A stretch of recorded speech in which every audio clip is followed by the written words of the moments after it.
Alright, so I'm going to do character breakdowns for The Silent Scream, the graphic novel that I wrote. It's a sci fi psych thriller that has horror elements, and it is a superhero origin story. The Silent Scream is the origin story of The Silent Scream, which is the name of the superhero, Lorenzo. Lorenzo is based on a character idea that I came up with a while back, who essentially has to battle his own,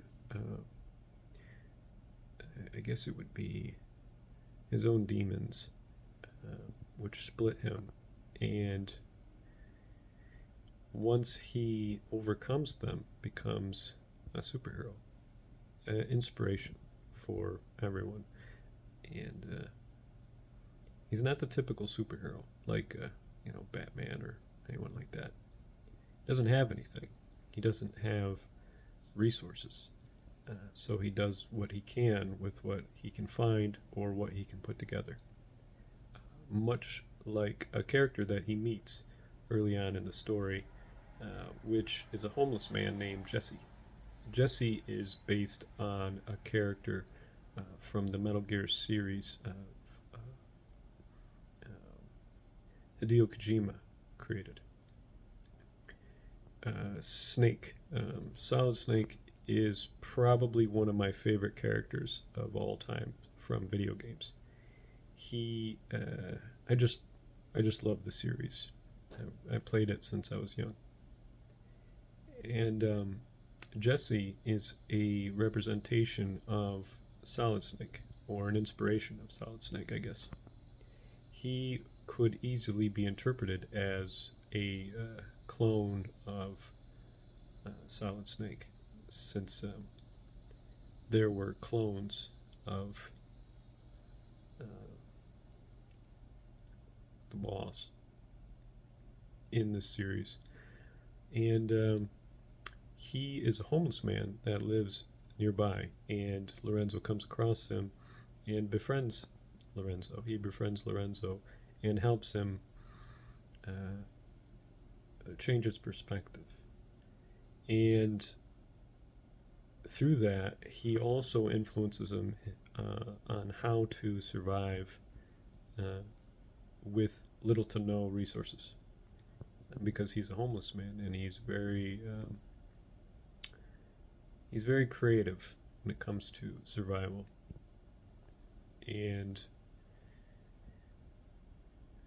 uh, as the story develops, Lorenzo is learning from him as well as some other people that he comes across.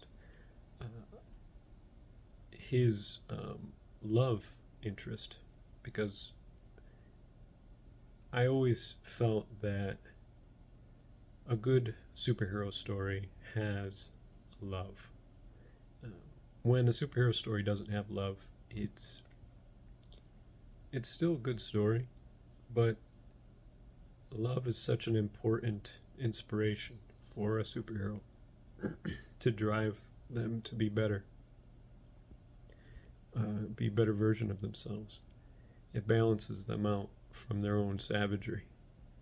And his Lorenzo's love in the story is a girl that he has seen many times, but has never spoken to, um, probably out of fear. And her name is Jeannie in the story, and they refer to her as Bean.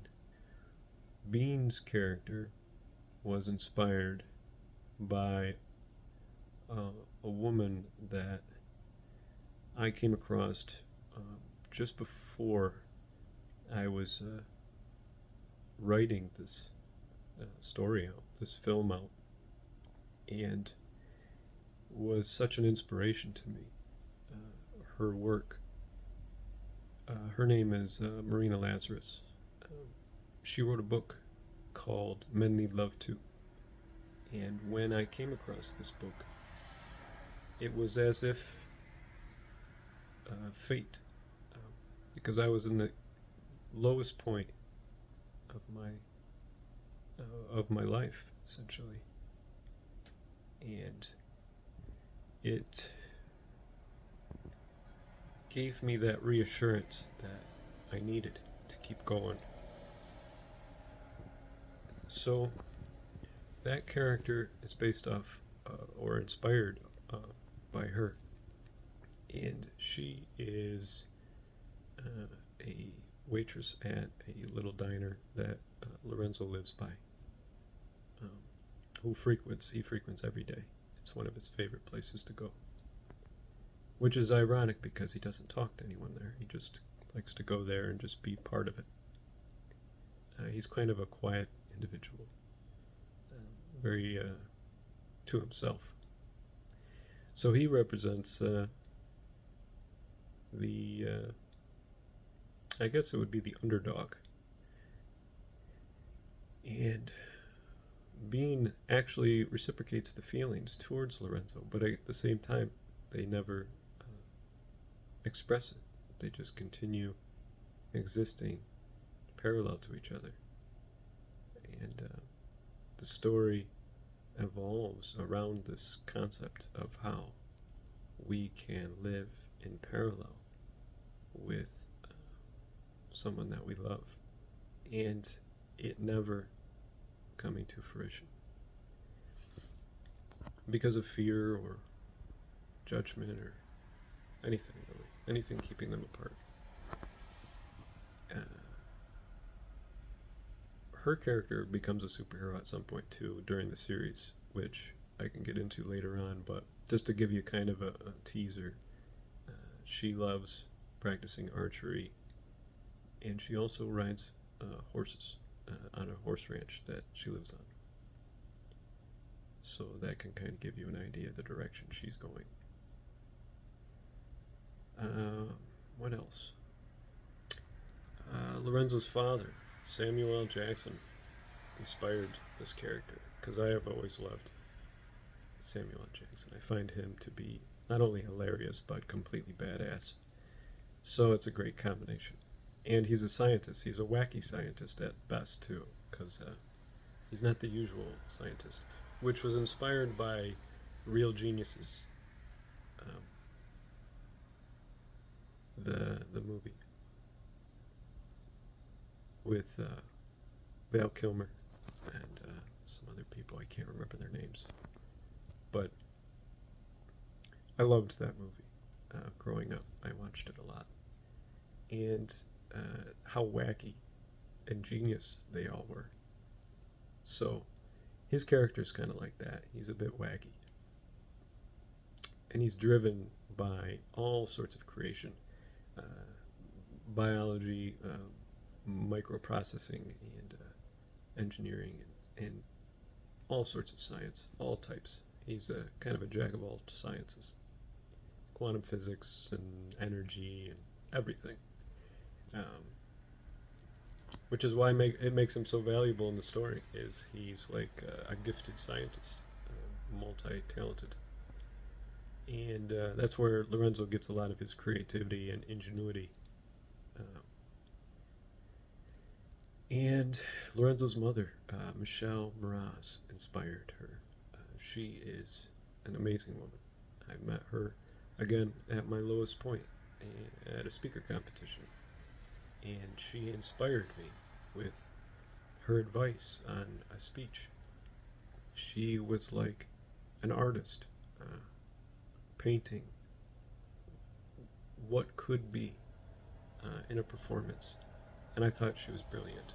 And we just simply had a discussion, and she shared a little bit about her story, and it touched my heart because of the pain that she had to go through and experience in her lifetime. And she's still so positive and uplifting and inspirational. It was hard for me not to be inspired by her. And her husband, Michael. I could feel the pain that he had to feel because of her story as she passed away relentlessly and came back, and how painful that had to have been.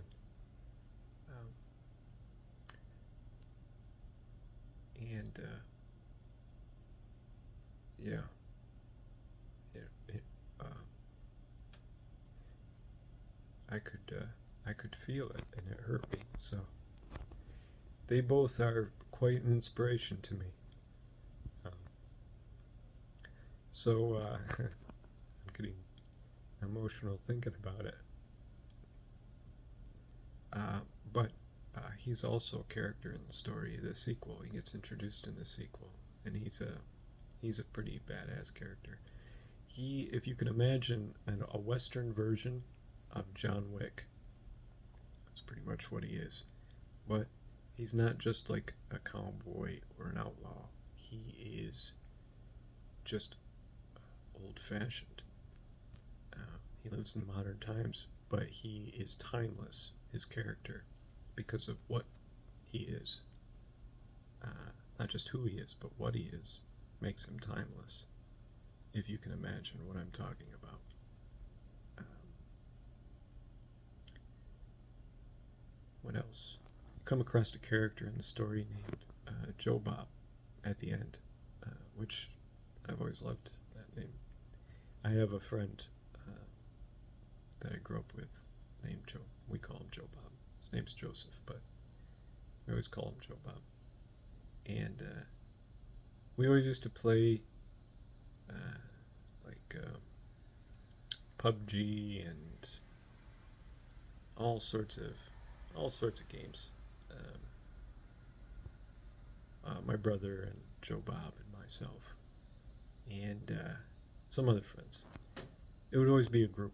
It would always be a group of us, and it was just so much fun that I had to put him in the story because he was always there, and he was always a good person,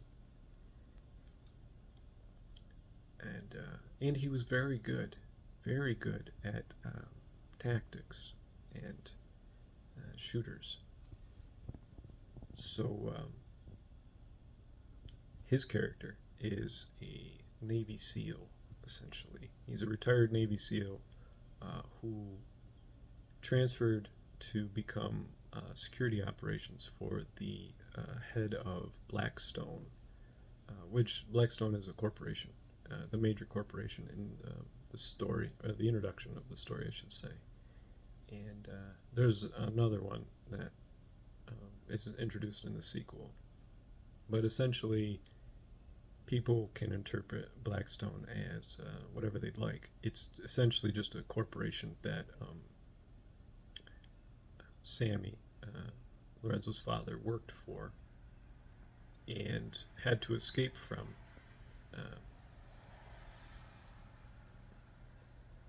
and without revealing too much, him and Joe Bob, they work together still. So, uh, yeah, that's those characters.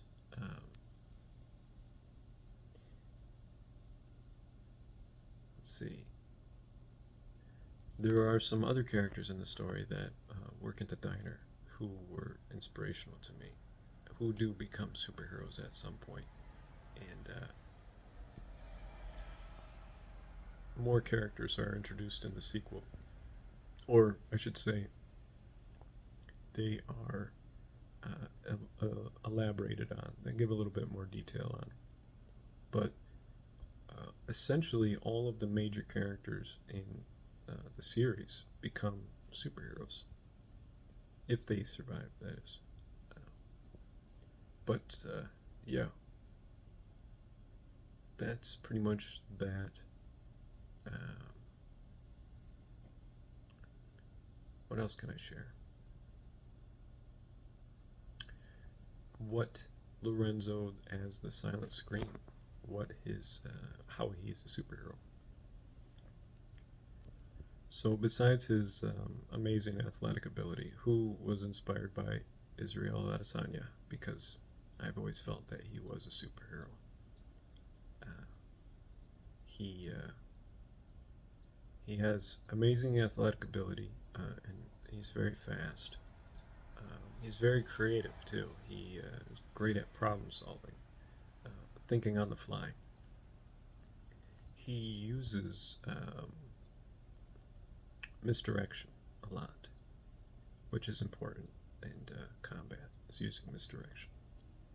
And what he's wearing is essentially deer leather that he has dyed black to help with camouflage. And I know some people might have a problem with using deer leather as clothing, or hunting for that matter. And I'd like to just kind of add that when you use all of the deer after you harvest it, it is honoring it. It's not. It's not a disgrace, or it is not cruel. It is valuing the deer for its gift to us. And in the story, Lorenzo comes across an amazing deer, and he salvages what he can after it passes. And he didn't take its life, but he does honor it by wearing its hide.